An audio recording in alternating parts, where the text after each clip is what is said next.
Hey guys, this is Magic here, and I'm here to answer your burning questions about life and the universe. That was the worst Dolan impression I've ever personally heard or said.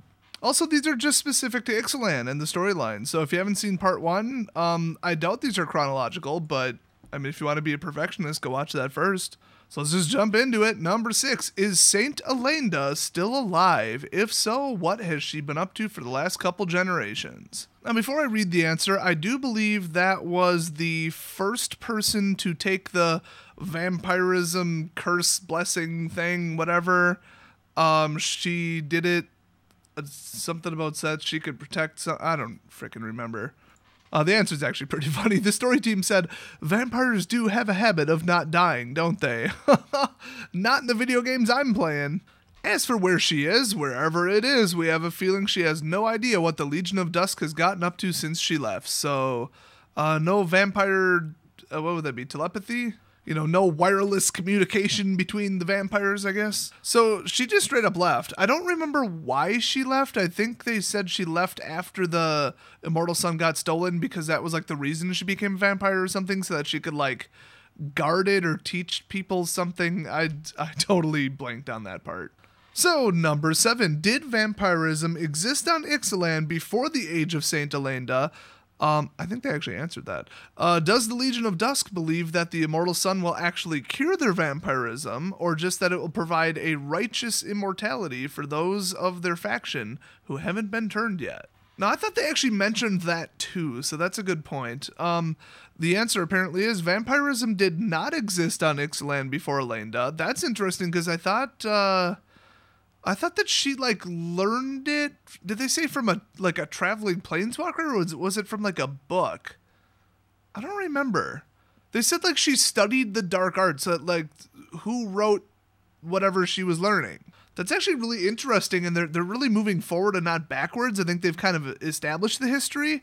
So, anyway, they go on to say, she was definitely the first. As for how she became the first, that depends on who tells the story. So that's what I thought. It wasn't real clear. It was all kind of rumors in the chapter about them.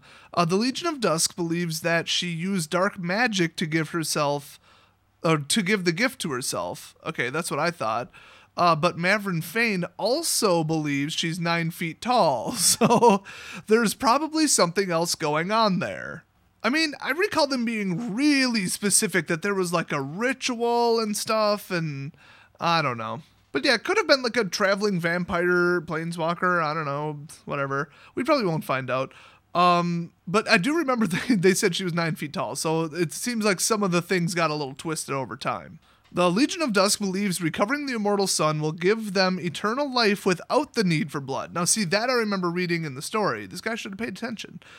They believe the vampires would not need to drink blood any longer, and I imagine everyone else in the Legion of Dusk would be on board to turn to non-gross immortality too. That's great. What if they crack open the immortal sun and it's just like the world's largest order of garlic bread, and then the vampires all die because it's garlic? Wizards, this is why you need to let me write one of the story chapters. Now it's time for number 8, aka Ocho Loco, aka ESPN 8, the Ocho. Who was the winged beast in the sky that brought the immortal sun from Torazan to Araska? Is that really what she did? Yeah. Is this the same being as the Last Guardian? Yes, they said it was the Last Guardian. This guy said he read the things twice. Come on, I read these like 2 months ago and I remember what's going on. Maybe they didn't establish that and I just put 2 and 2 together. Anyway, how about we read the answer? The winged beast who took the immortal sun is known to the River Heralds as the Last Guardian. See, I thought that was stated, so whether it was or not, that's the connection I made. Huatli could probably tell you another winged beast was known to the Sun Empire by a different name in a different story. Whoever that guy was sure was busy. I could have sworn they said it was a female, but okay, so they have a different story that we don't know about yet. I mean, this Last Guardian, I think that it was referenced by name by the Aztec people. I just don't remember what that particular chapter said. I think they just had mentioned that they had a little bit different take on it or something like that. So, should be interesting if the Last Guardian's on one of the cards. That'd be pretty sweet. But, I mean, if the Last Guardian's still around, which I'm not sure they specified if they were or not, but I think they were. People busting into Orazca, I mean, they're gonna have to deal with the Guardian. I mean, I would think. By the way, the Last Guardian very well could have been Nicol Bolas, but I feel like, well, I guess in normal language and not like, oh, the author of the story is trying to hide it, they would have said, oh yeah, 200-foot tall, like, giant black dragon. They would have just said, oh, a winged beast, it would have been a little bit more specific, but I guess the story got changed a little over time, or maybe people weren't specific, you get the telephone effect. I don't know, but it could have been him, but it's like, why did he hide it there and then put up an anti-planeswalker field, which he's one of the 3 groups that we know, well, him himself, he's one and then 2 other groups that have the magic level and knowledge required to do something like that. So he could have been the one that left it there, but if he ever wanted to come back for it, first of all, why did he leave it in the first place? And secondly, why would he make it so that, anybody who planeswalk in can't planeswalk out with it? Like, it makes sense that nobody could steal it. I guess it's something he would do. But then, like, why can't he go get it himself? Why would he have to send Vraska? I don't really understand that, unless it's like a trap and she's going to get stuck there.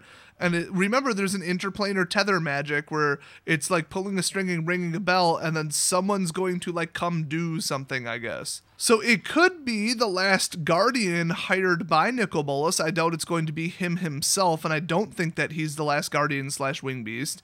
But I think they were the one who turned on the anti-planeswalk field in the first place, perhaps? At the very least, they brought the Immortal Sun to Orazca. I think we do know that. But I think that they'll be the one who's now in a different plane. It is a planeswalker, and they'll show up and just turn off the planeswalking field because they're the ones who built it or turned it on, like probably for Bolas, maybe. But it's like, if Nicol Bolas wanted to keep it safe, like, why do you lock it into, like, a lockbox and then throw away the key so that even you can't get in? Like, that just seems weird. So that should be interesting. Okay, number 9. What happened the last time the Immortal Sun was, in Kopala's words, misused by mortals? The inner sea sure looks a lot like a massive impact crater. Damn right it does. It also kind of looks like some kind of Mario game map. Okay, this should be interesting. The story team says, when the Sun Empire was in possession of the Immortal Sun, they built the incredible city of Orazca and ushered in a new age of prosperity and growth for their people. Now that's interesting. I didn't know that they built Orazca. I don't think that was ever referenced. But eventually, one of the emperors used it for evil purposes. Now that I think we heard about. The art on Star of Extinction does portray a meteor, but it didn't kill off all the dinos. And, oh, this is interesting. And they say in parentheses, and it's not a premonition of the destruction of Ixalan, don't worry. It's just a representation of the power that crummy old emperor wielded when he had the Immortal Sun. See, people constantly said that someone at Wizards made some kind of statement or something on Reddit or some crap like that about how, like, the flavor text on the bottom of Star of Extinction referred to the future, not the past, when clearly it was the past. So I said, obviously this is a depiction of what happened in the past, and this is like what can be expected for the power level of the Immortal Sun, and everybody said, oh no, they said clearly that it was just a premonition of the future from one of the merfolk sages or whatever. So some things aren't adding up here, seems to be contradictory, but the flavor text itself says, just for your reference, the visions haunt me. I see the end of the world brought on by the search for the Immortal Sun, Shaper Pashona. Now that does seem future-ish because they're searching for it. I mean, if the Emperor already had it, why would they be searching? But I don't know. I mean, to me, that does sound like the future. The artwork and the circumstances and the story references to it clearly were in the past. And now they're saying that it's not the future and it might not even be a real event. It's just a representation, I guess. So, I mean, if I were to take everybody's account at face value and say that everybody's right, it would seem that basically Shaper Pashona is seeing bad things that are potential in the future, and they're taking the shape of what happened in the past as a warning and kind of coming together like, here, this is what happened last time. Watch out, the people searching for it could cause this again. So I would think that that's pretty solid at this point, all things considered. So next they say, that said, the inner sea was not caused by a meteor. Okay, seriously, one that big to take out a continent would have destroyed the whole planet. At least not when any people or land-walking critters were around. Okay? It's not an essential part of modern Ixalan history or anything. Ask a geologist. That's actually pretty funny. And finally, number 10. What is the immortal sun, and why does Nicol Bolas want it so badly? Do you really think they're going to reveal that? That's my number 10 question. I'm asking, I forgot who wrote this, Chaz Andrews at Andre, I don't know what the hell his name is. Okay, here's what's funny about this. They actually kind of gave like a half answer, which just kind of confirms our suspicions, but doesn't really tell us anything, which I think is hilarious and very appropriate.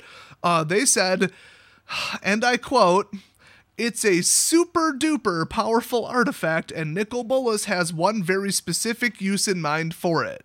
Okay, legit spoiler alert, we have basically determined that he is going to use it, probably as a power source, to try to undo the mending. I think he's going to use it to put the Gygathian something Silex, whatever the hell, ugly copper bowl thing back together. Or that it actually contains all or part of the Silex, and he's going to activate it again on Dominaria, which we're going next, and rip apart reality and cause shards of time and all this crap, which the repair of that accidentally caused the mending, which powered down the Planeswalkers. So I bet he thinks that if they light off another Silex blast, that it's going to undo the mending, and then he'll have godlike powers again. So I think this thing is getting back to Bolas successfully. I think Vrask is going to do it. And then basically he's going to go to Dominaria and try to do something. And like, for real, with everything I've been reading and everything I've looked into and all the evidence, I'd give that about an 85% chance of being correct. So that's about it for this article. Hopefully you found it as interesting as I did. I know I like legit did, because I'm like way into the storyline and the lore at this point. And get ready for probably a pretty darn soon release of some of this, or some of the initial chapters. I think usually the chapters come out sometime around the pre-release or something like that. So watch for it. I'll be covering it as soon as it does, and I'll see you guys next video.